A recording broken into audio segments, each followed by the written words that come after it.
dalam program Publika untuk hari ini dan masih dengan tema kami, dinamika politik. Kami masih mengundang Anda pemirsa yang ingin bergabung bersama kami di 07113114454. Saya lanjut lagi Pak Maramis, silakan. Ya. Jadi kalau kita lihat tadi, artinya memang ke depan kita berharap sebagai imbas positif atau dampak positifnya terhadap ini bangsa kita ke depan, ya bagaimana nanti diciptakan forum umat seperti itu yang mengarah kepada misalkan masalah narkoba ini kan masalah nasional dan ini juga internasional, begitu juga korupsi. Kalau dia mengarah ke sana, ya langkah hebatnya ya, positifnya sekali ya, artinya katakanlah kemajuan bangsa kita. Tapi satu hal yang kita lihat memang kita ini memang susah terintegrasi seperti itu. Jarang-jarang. Kita undang, kadang tidak mau datang. Apalagi diajak untuk makan ini. Yang mau itu untuk makan langsung. Undang untuk mau. Tapi kalau untuk yang seperti itu, kalau memang mereka murni artinya berangkat dengan biaya sendiri, ya kita salut lah ya. Tapi tidak tahu ini apa memang benar berangkat dia sendiri atau dibiayai orang. Tapi kalau dibiayai orang ya anggaplah dia turis Abidin ya, atas biaya dia ya, dinas atau biaya dinas dari ini, bukan dari pemerintah. Tapi kalau memang dari nuraninya berangkat seperti itu bagus artinya ada jiwa nasionalis, jiwa persatuannya ada. Nah, gerakan-gerakan seperti ini gerakan positif untuk ke depan. Ini tinggal bagaimana kita membingkainya, mengemasnya pemerintah. Kata Bapak tadi antara Umaroh dengan dengan ulama tadi. Nah, ini dibingkai jadi bingkai yang baik, indah bisa terjalin untuk kemajuan bangsa. Baik, saya ke Pak Saim lagi Pak. Ini kalau dari kata Pak Maramis tadi ya Pak, untuk membingkai seperti yang dikatakan Pak Maramis, ini berarti ada peranan dari MUI ataupun ulama untuk dari politik sendiri. Seperti apa itu Pak? Nah, tadi yang saya katakan tadi bahwa antara ulama dan umaro itu bagaikan ikan dan air. Ikan itu tak akan bisa hidup tanpa air. Ya. Air juga tidak akan bagus tanpa ikan. Kan begitu. Artinya bahwa keterkaitan yang tidak dapat dipisahkan. Nah, oleh karena itu maka saya katakan, saya sependapat apa yang dikatakan oleh Pak Maramis tadi. Bagaimana kita bikin satu aksi, aksi pemberantasan korupsi, aksi pemberantasan narkoba, yang seperti kemarin rame-rame misalnya turun ke lapangan. Nah, ini artinya bahwa disikapi hal-hal yang semacam ini. Jadi jangan sampai ini kelihatan kita ini semakin banyak ditangkap narkoba, semakin banyak pula narkobanya. Semakin banyak ditangkap korupsi, semakin banyak pula koruptornya. Pak ya. Nah, ini yang bagaimana? Ini yang baru kata Pak Maramis tadi, perlu dikemas ya. Artinya bagaimana koordinasi kerjasama. Kita buka semacam aksi pemberantasan korupsi, pemberantasan narkoba dan lain sebagainya. Sehingga ini bukan tugas pemerintah saja, bukan tugas ulama saja. Jadi apa yang dikatakan Rasul itu, man ra'a minkum munkaran. Siapa saja di antara kamu melihat satu kemunkaran, maka cegahlah dia. Pertama kata Rasulullah biadihi, dengan tanganmu, maksudnya dengan kekuasaanmu. Apa yang kau bisa lakukan? Karena negara kita punya power, punya polisi dan sebagainya, kita serahkan pada mereka. Kalau tidak bisa juga kata Rasulullah, pabilisani, dengan mulutmu, dengan lidahmu berbicara, ngomonglah kau dengan ceramah, dengan apa saja, yang penting kau bisa ngomong dalam rangka mencegah kemungkaran. Nah, yang terakhir kata Rasulullah, biqalbi, dengan hati. Lah kata Rasulullah, kalau kau cuma ngomong dengan hati saja, itu sudah pertanda imanmu sudah lemah. Tidak berani ngomong, tidak berani melakukan kekuasaan, itu makanya munkar makin lama makin meningkat. Nah, ini saya sepakat apa kata Pak Maramis. Mari kita koordinasi dan kerjasama. Kita buat semacam satu aksi anti narkoba, aksi anti korupsi dan sebagainya, sehingga turun ke lapangan sama-sama. Ini barangkali kita akan lagi juga. Baik, jadi PR juga di Pak ya, kegiatan aksi nyata seperti itu ya, yang berantas korupsi ataupun yang terkait. narkoba tadi. Ya. Baik, saya ke Pak Maramis lagi Pak. Ya. Ini kita mau ngomongin tentang pemilu kada 2017 lagi nih Pak. Ya. Kan sekarang ini kalau Bupati Muba itu sendiri sekarang di PLT Pak ya? Ya. Di PLT sudah ada dan ternyata sudah menjabat ini. Tapi kalau melihat dari Undang-Undang Nomor 18, ini seharusnya menjelang pilkada seharusnya tidak ada pelantikan, betul tidak? Oh, yang itu ranahnya sudah selesai, ya. Artinya kemarin sudah jadi sempat ramai.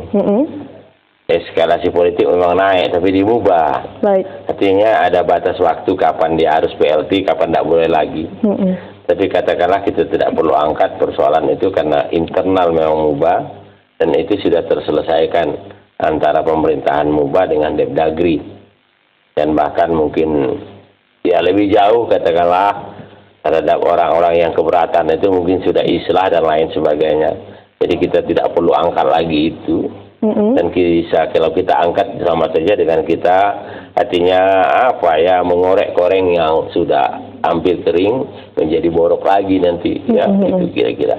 Tapi yang penting ke depan kita mengingatkan bagi semua generasi. Saya lihat di Sumatera Selatan ini atau melalui Facebook atau WA, WhatsApp itu kadang miris kita lihat.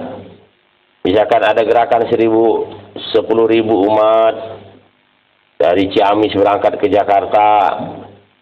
Ini isi segala macam. Tolong bagikan, sebarkan kepada ini. Apalah kerja yang begitu.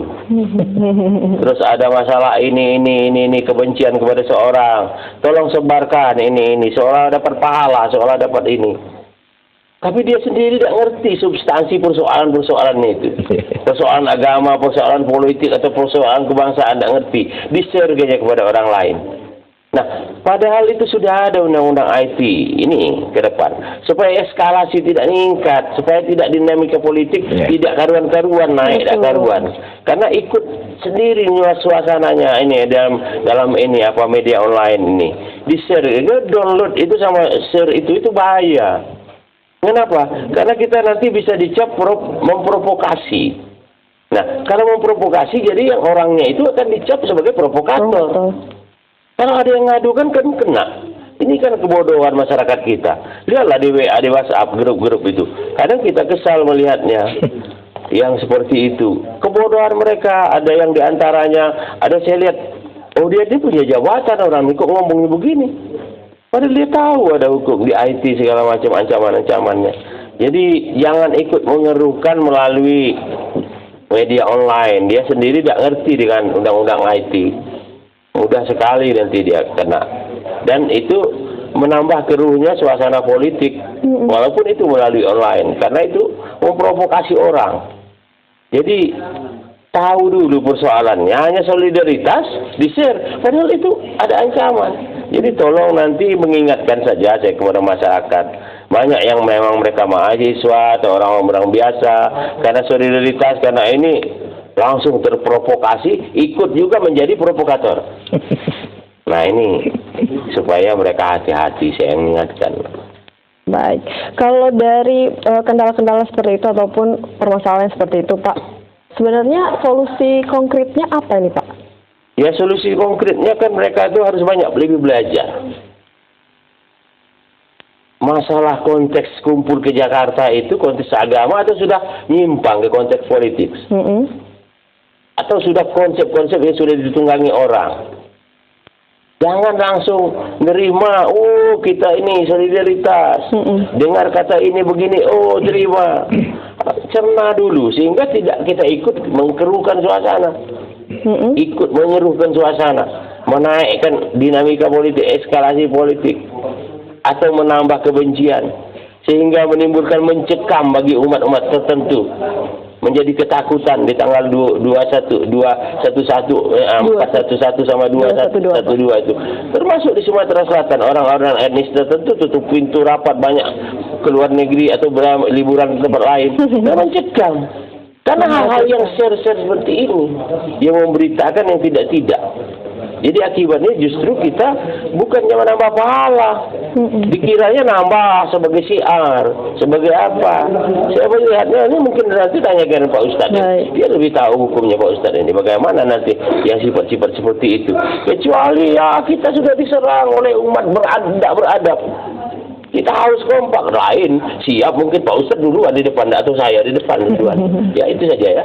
Baik. Menanggapi pernyataan dari Pak Maramis tadi Pak, ini seperti apa Pak Saim? Ya, jadi apa yang disampaikan beliau tadi. Jadi kita memberikan satu informasi yang akurat. Ya. Jadi jangan ditambah, jangan dibikin berlebih-lebihan. Sehingga terkadang membuat orang menjadi apa yang kata beliau tadi terprovokasi dan sebagainya. Jadi kita ini segala suatu informasi kita cerna lebih dahulu. Jangan langsung ini makanan langsung dimakan. Kan kita lihat dulu. Mungkin ada semutnya. Betul. Mungkin ada apanya. Siapa tahu racun. Nah, ini arti kita kehati-hatian dalam filter terlebih dahulu Pak ya. Jadi filter dulu lebih dahulu. Sehingga Islam itu selalu mengajarkan kita ini jangan gegabah. Nah, kita harus sabar menghadapi segala sesuatu. Kesabaran itu akan bikin satu keselamatan dalam kehidupan seseorang itu. Itu. Baik. Ke Pak Saim lagi, Pak, kalau tanggapan Bapak dari aksi 212 ini, banyak orang yang mengaitkan aksi itu dengan isu politik. Seperti apa ini Pak? Nah itu saya bilang tadi.